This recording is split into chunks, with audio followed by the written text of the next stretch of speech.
ज्ञानोबराय स्वतःसाठी कधीच मधुकुरी मागत नव्हते. ऐका बरं, ज्ञानदादा स्वतःसाठी कधीच मधुकुरी मागायला जात नव्हते.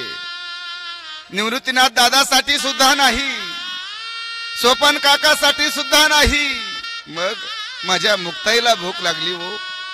5-6 दिवस झालेत माझ्या मुक्ताई पोटामध्ये अन्नाचा कण नाही. 5-6 दिवस झालेत तिच्या पोटामध्ये अन्नाचा कण नाही. अतिशय छोटीशी असणारी ती चिमुकली मुक्ताई भुकेने व्याकुळ झाली. माऊली ज्ञानदादा काखेमध्ये झोळी अडकवतायत आणि आळंदीमध्ये मधुकरी मागायला जात आहेत. ताई, ताई माझ्यासाठी नकोय हो.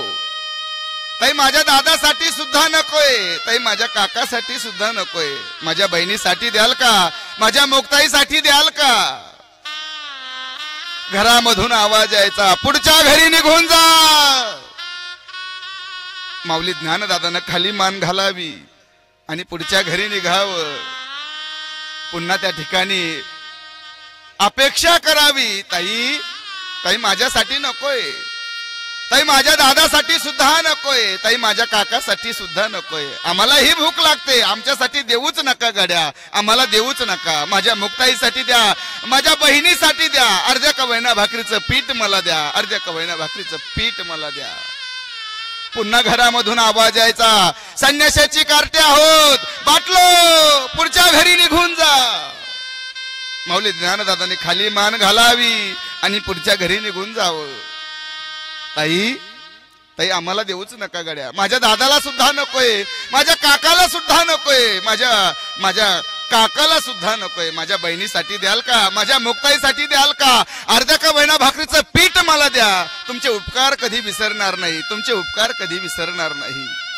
एखाद्या ताईला, एखाद्या मावशीला दया यायची, चिमूटभर पीठ माऊलींच्या गोंधळीमध्ये टाकायची.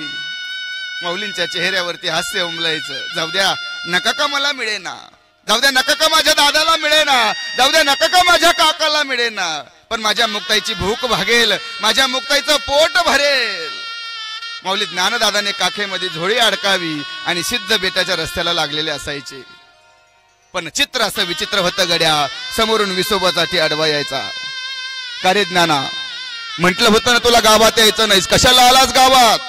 संन्याशाची कार्टे आहोत, बाटलो.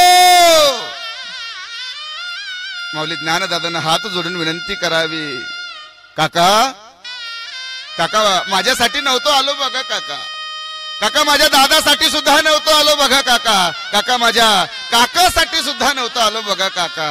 काका तुम्हाला माहिती आहे ना, माझी बहीण मुक्ताई फार छोटीशी आहे हो. 5-6 दिवस झाले तिच्या पोटामध्ये अन्नाचा कण नाही. एवढ्या अर्ध्या का वहिना भाकरीचं पीठ मला नेऊ द्यावं काका, एवढ्या अर्ध्या का वहिना भाकरीचं पीठ मला नेऊ द्यावं काका, एवढ्या अर्ध्या का वहिना भाकरीचं पीठ मला नेऊ द्यावं काका. पण चित्र असं विचित्र होतं गड्या. काखेतून झोळी काका हिसकावून घेत होते. झोळीमध्ये असलेलं पीठ मातीमध्ये टाकायचे. एवढंच नाही तर पायातल्या पायतनानं मातीमध्ये पडलेलं पीठ माती मिक्सर करून टाकत होते, माती मिक्सर करून टाकत होते. डोळे उघडून बघितलं असतं ना माझ्या माऊली ज्ञानदादानं, तर काका जागेवर भस्म झाला असता. पण नाही हो, माऊली ज्ञानदादाने ती झोळी तिथंच टाकून द्यावी. ताड ताड ताड ताड सिद्ध बेटामध्ये जावं, ताटीमध्ये जावं, ताटी बंद करावी आणि गुडघ्यात डोकं घुपसून माऊली ज्ञानोबरायने ढस ढसा रडावं. किती त्रास दिला हो भाकरीसाठी.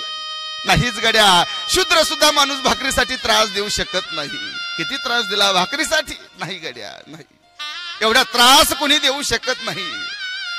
माऊली ज्ञानदादा त्या ठिकाणी ताटीमध्ये रडत असताना त्या असणाऱ्या मुक्ताईने बघावं, आता माझा ज्ञानदादा येईल, अर्ध्या का वहिना भाकरीचं पीठ आणेल, आता माझी भूक भागेल, आता माझं पोट भरेल, आता माझा ज्ञानदादा येईल. कुणीतरी रडतय. त्या आवाजाच्या दिशेने ती मुक्ताई धाव घेते, ताटी जवळ जाते, ताटीतून आतमध्ये डोकते. गुडघ्यात डोकं घुपसून माऊली ज्ञानोबराय धस धसा रडतायत. हे चित्र पाहिल्याच्या नंतर त्या असणाऱ्या छोट्याशा मुक्ताईने उपदेश करावा, दादा का रडताय तुम्ही? दादा तुम्हाला समाजाने त्रास दिलाय का? दादा, दादा काय झालं, का रडताय तुम्ही? दादा तुम्हाला भाकरीचं पीठ दिलं नाही का? दादा कशासाठी रडताय तुम्ही? समाजाने त्रास दिलाय काय तुम्हाला?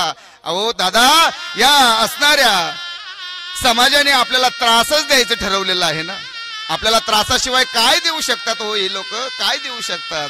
माऊली ज्ञानदादाला ते असणारी चिमुरडी मुक्ताई विनंती करते, दादा यावं लागेल बाहेर तुम्हाला, यावं लागेल बाहेर तुम्हाला.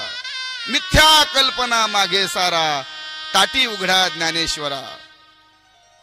मागे या, ती असणारी ताटी उघडा, बाहेर या, बाहेर या, बाहेर या.